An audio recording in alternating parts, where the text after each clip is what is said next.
Good morning ato mga suking tigpaminaw ning atong tulumanon kasayuran sa katawhan sa iligan dito sa RMN XIC aton kini kaninyo sa 15th City Council doon sa dakbayan sa iligan sa Bunyan Panlunsod ubos karon sa pagpangulo ni Vice Mayor Rudy Narso isip presiding officer sa ato ang Sangguniang Panlunsod dito sa dakbayan sa iligan and of course sa buhatan ni Congressman Vicente Valfor Monte Jr.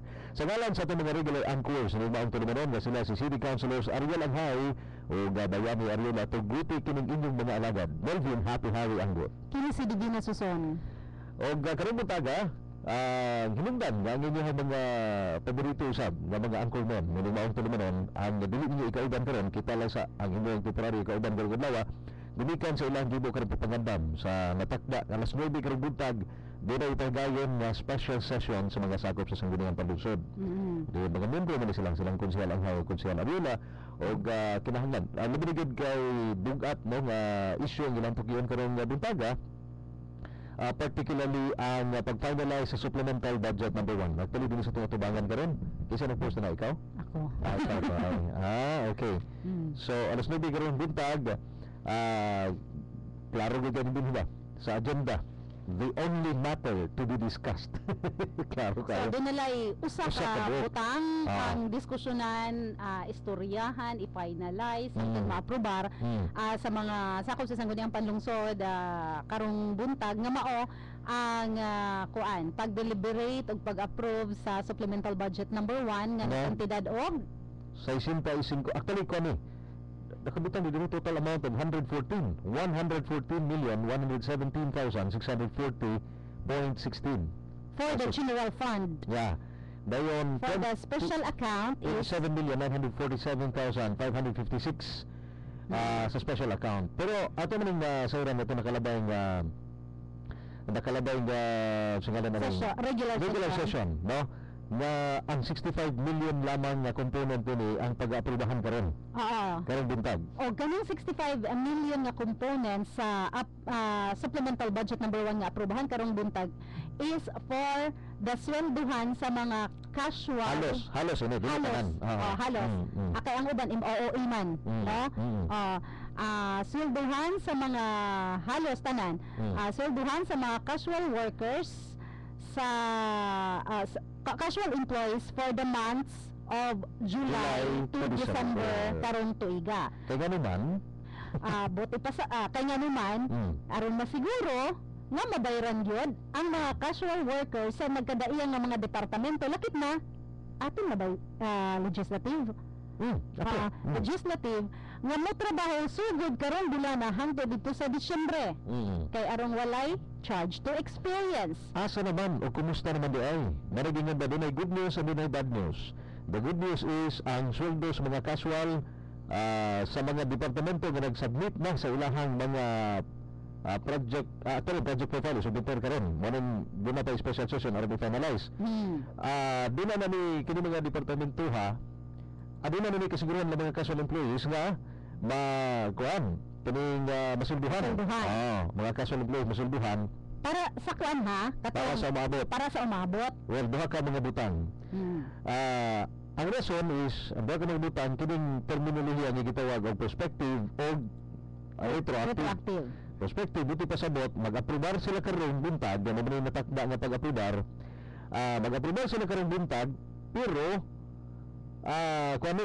prospective buti pasabot aprobar karon sa umaabot nga mga pagagamitan sa maong pundo umaabot dili ang mga nangagi so man ang ganyan nga din na siya good news siya kay siguro na good nga makasweldo ng mga casual employees pero ang bad news is katong mga casual employees nga nakatrabaho naka-render og serbisyo gikan sa Enero ngadto sa Hunyo kana dili pwede nga gamiton kining supplemental budget number 1 na isweldo ngadto kanila. Okay, ang atong gisgutan nga supplemental budget kaning diskusyonan karon sa city sa special session i-deliberate karon og i-approve nila karon. Kani siya dili ni siya pwede ibayad atong sa nakalagay. Kay dili lagi siya retroactive.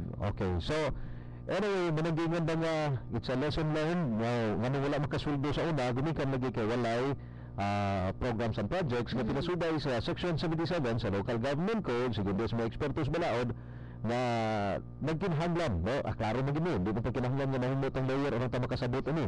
Ngayon lang nga sa pag-hire sa mayor o mga job order casuals, whether by piecework or inadlaw, no, daily or piecework, inadlaw or pakyaw, kinahanglan na dinay approved project, duly approved project by the sanggunian concerned. In the case of Iligan, ang sanggunian panlungsod of Iligan. So unsaon pagsiguro sa usa ka casual nga masweldohan gud siya samtang nagtrabaho siya sugod karong bulan na hangtod sa Disyembre.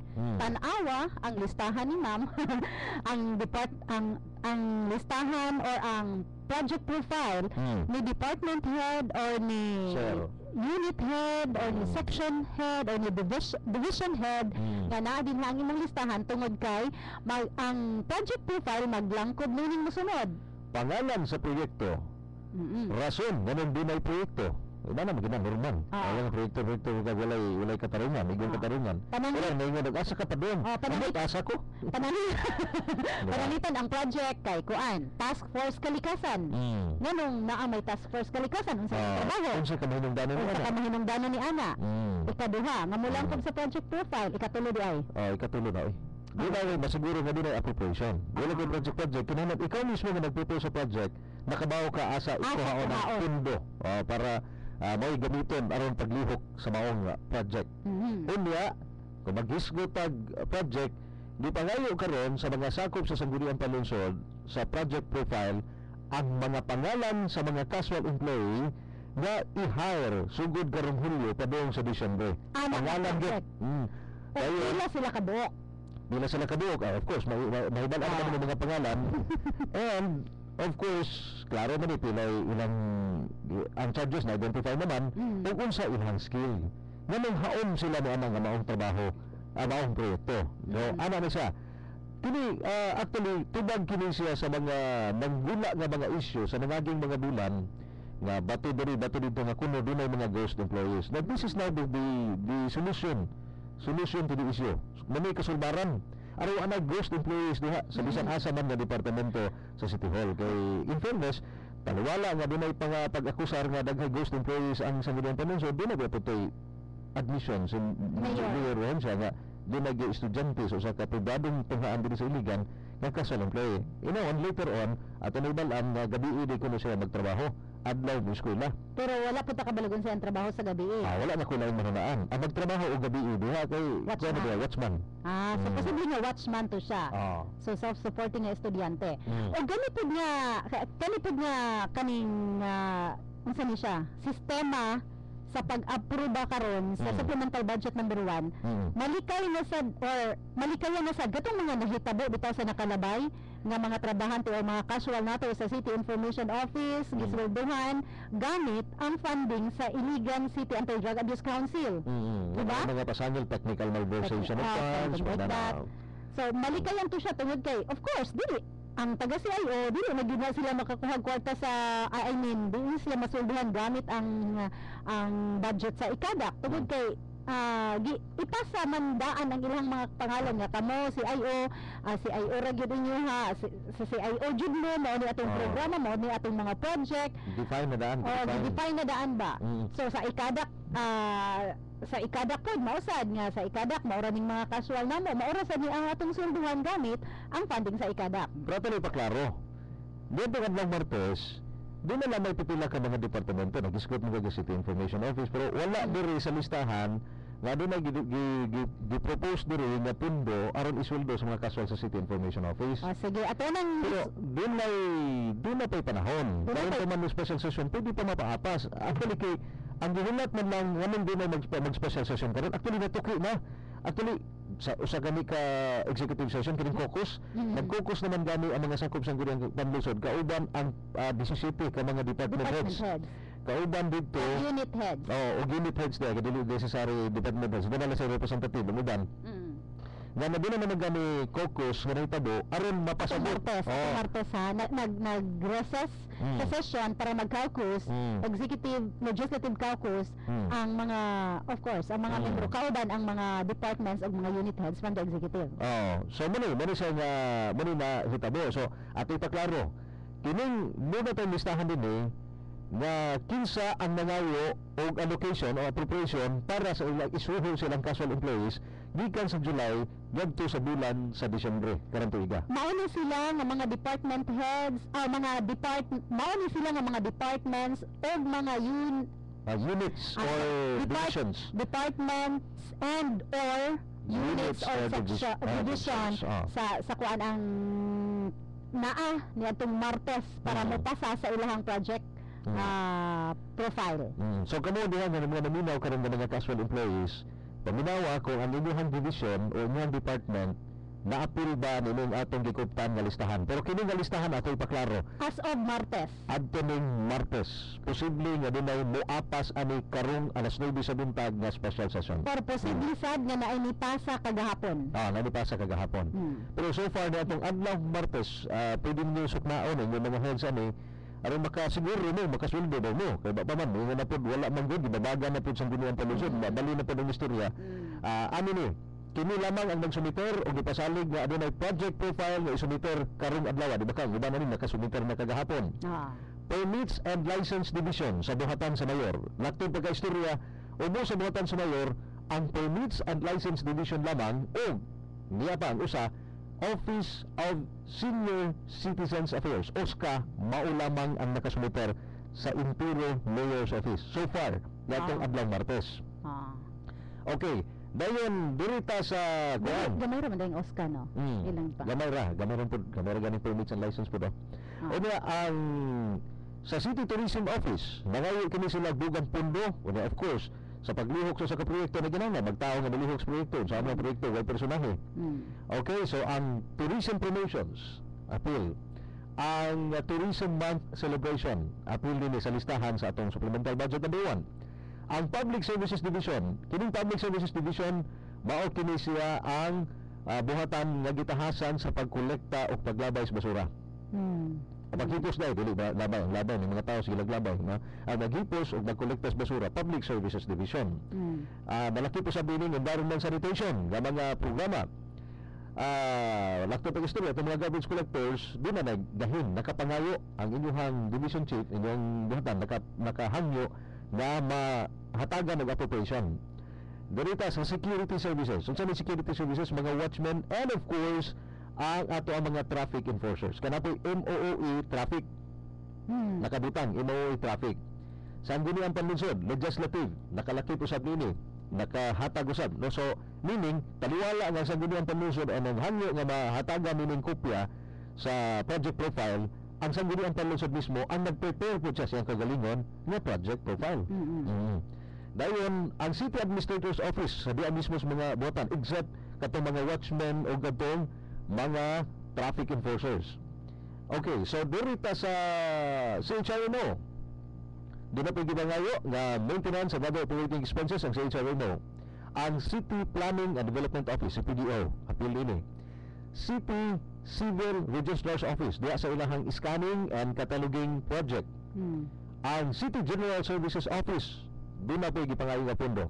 City Accounting Office, gani appeal ini so lagi pangayo nga mahatagan o gahin diya sa ato ang kining supplemental budget number 1 ang City Accounting Office. City Treasurer's Office, appeal usab nini. Ang City Health Office, mas dako-dako na sila pundong yung 3.2 million pesos for the next 6 months.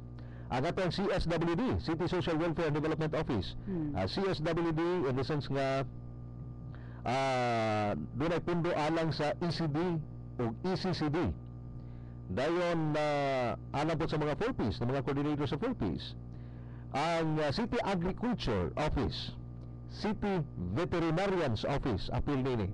Ang City Environment and Management Office, gawas na itong sa PSD, sa Environment Sanitation, appeal nini, doon ay pundo po para sa uban pa nga mga division sa SEMO, kung City Environment Management Office. Ang City Engineer's Office, laki po sa nini, particularly repairs and maintenance. O ginoon man ang electrical, appeal nini. Mas dako-dako ganin yung pondo para sa electrical. O niya, kini sa General Fund. There is a special account. Special account.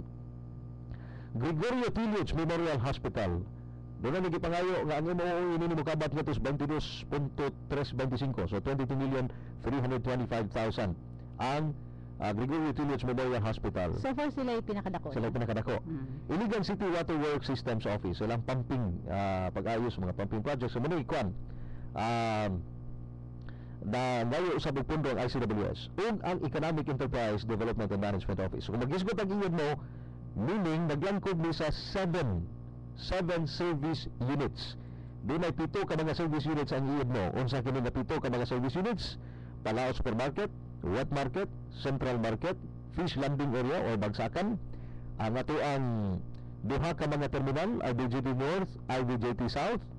Dayon ika-7 nini ang ato ang slaughterhouse. Din ang collection diha iid mo na ang meat inspection sa City Vet. So muning 7 wa mo labot ganin nini ang siguro apil pa ganin nini sa diha ni gid mismo sa buhatan sa iid mo ang kining atong public cemetery no nga mga collection. So kini siya nga mga buhatan atong nalitok sanahan.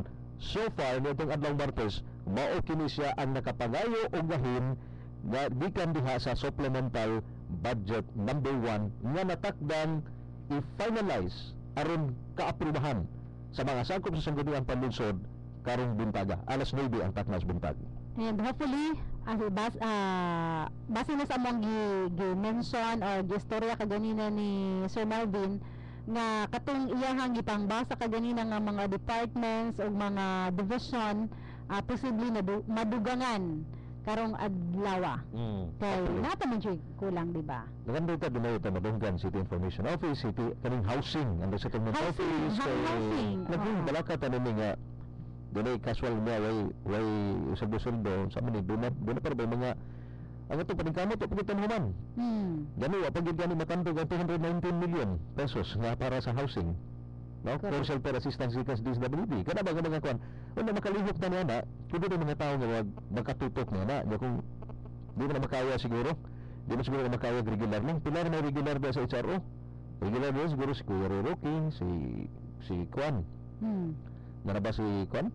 Si Aluro? Art? Nana. Okay.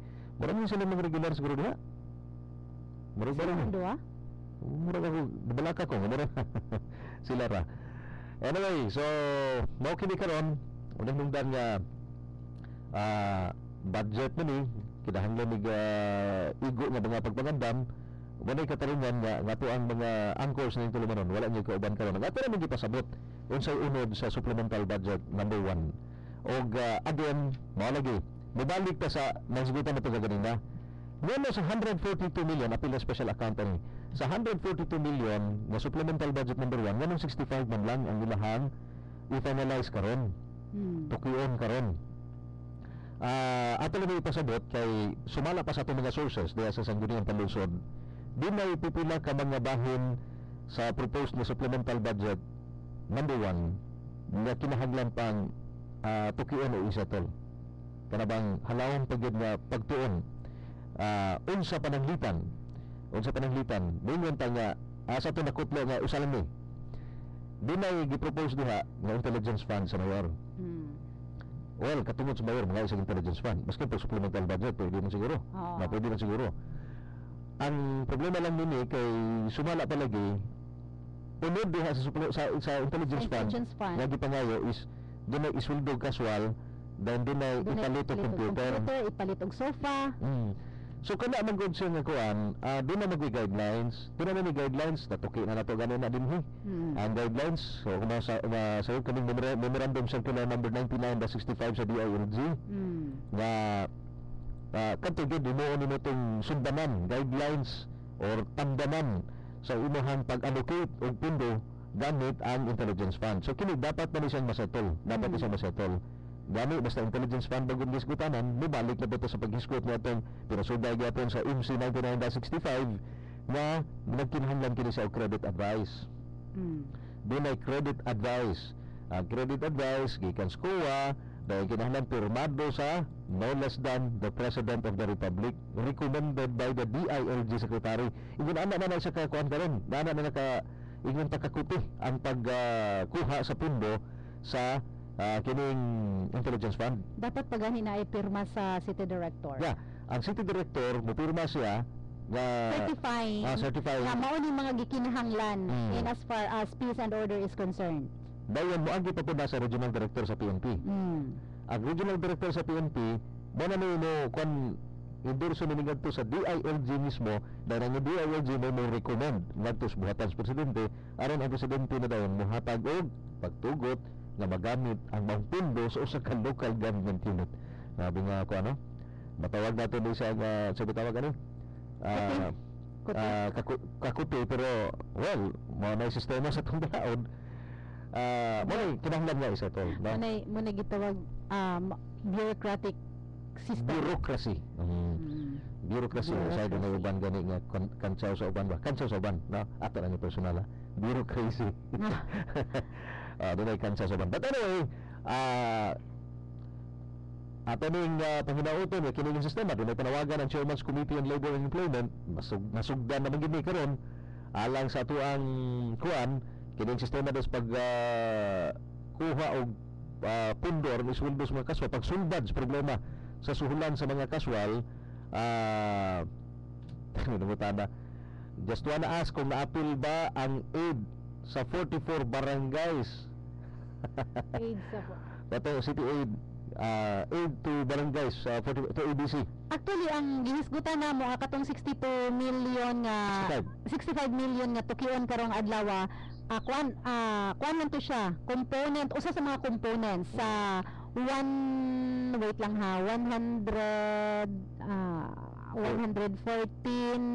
million o 27 million. All in all 142 million. 142 kanan. Wala di murag dili pa siya matuki karong adlaw. No.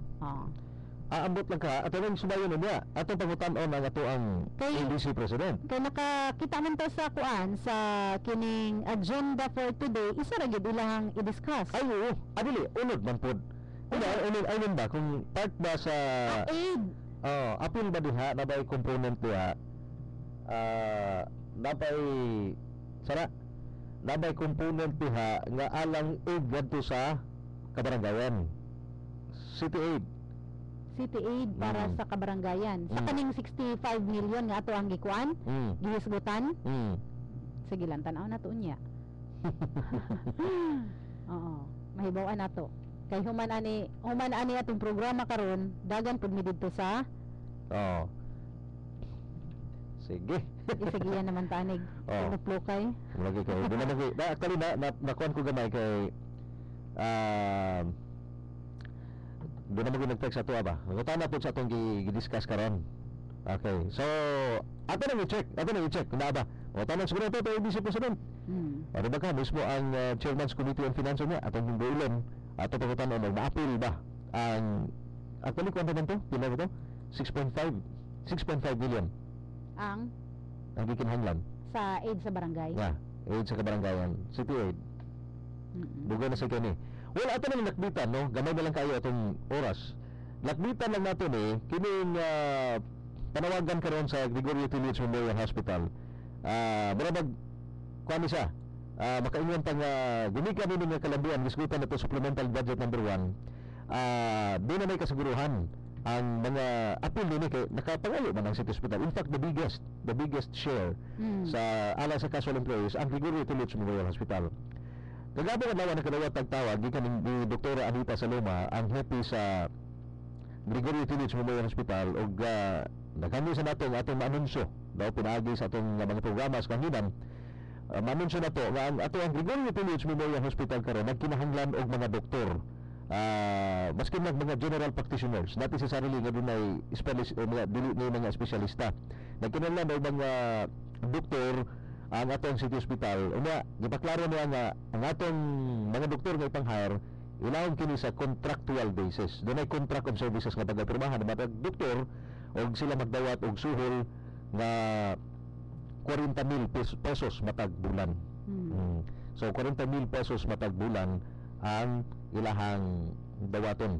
Doon na pa'y pakapini ni PhilHealth nga share. So doon ay PhilHealth benefit.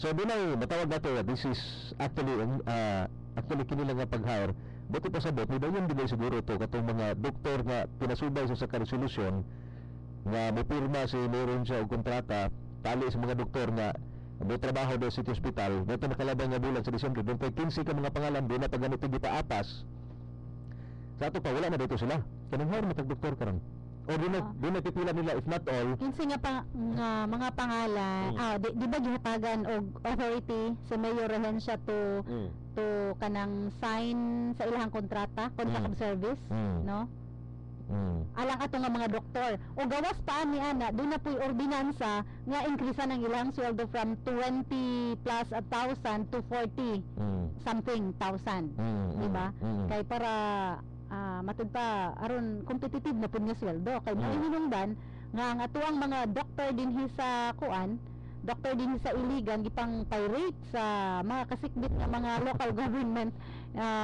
unit kasikbit nga dapit na-mention na to sa una Lanao del Norte gi-offeran og tag 40,000 o kinsa may dili pa ganahan ana correct so muna katong mga doktor atong gipanawagan dayon siguro kini karon from July to December again doon may pundo so kay kaya to nga dunay managingon ba nga dunay kwarta nga may kwarta naay approved nga pundo pero di pwede magamit kay way approved project so sa mga doctors nato karon nga naminaw dayon gusto mo apply sa City Hospital ay nagkabalaka kay doon na may project profile nga gipasa og to be approved karong adlaw pag siguro nga doon na nagisweldo alang kaninyo sugod Hulyo hangtod Disyembre karong tuiga Moingon nga, pagka iniro na po sunod tuig, maghulat na sadta. Total na pa may pila ka bulan. Ano yung panginaot lagi ni sa chairman mismo sa Committee on Labor, si City Councilor Bong Abagan, yung panginaot nga, sa 2015, the same will be adopted, the same will be done. Na pareho rin yapon ang buhaton. Aron, mahatag ka siguruhan, maundang ng issue dito nga ang mga kaswal walay sweldo-sweldo. So, okay.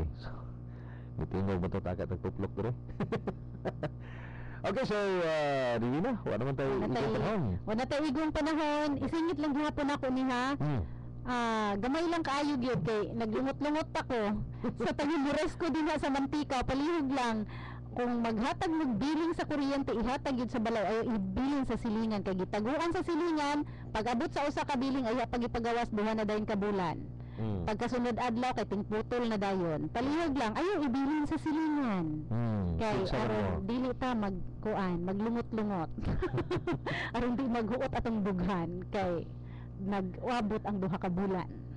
Okay, so sa ngalan sa mga regular anchors na tulumaron kasayuran sa katawhan sa Iligan sila si Konsehal Ariel Anghay, Konsehal Bayani Ariola ug salamat no sa mga sakop sa 15th City Council sa pagpangulo ni Vice Mayor Rudy Marsol. Salamat usab magbintag sa mga staff ni Congressman Bart Belmonte nga nagpaluyo usab nining atong tulumanon.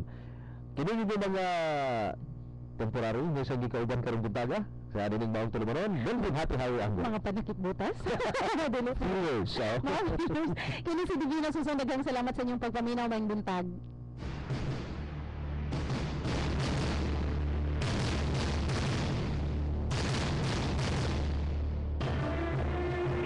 Ang musunod na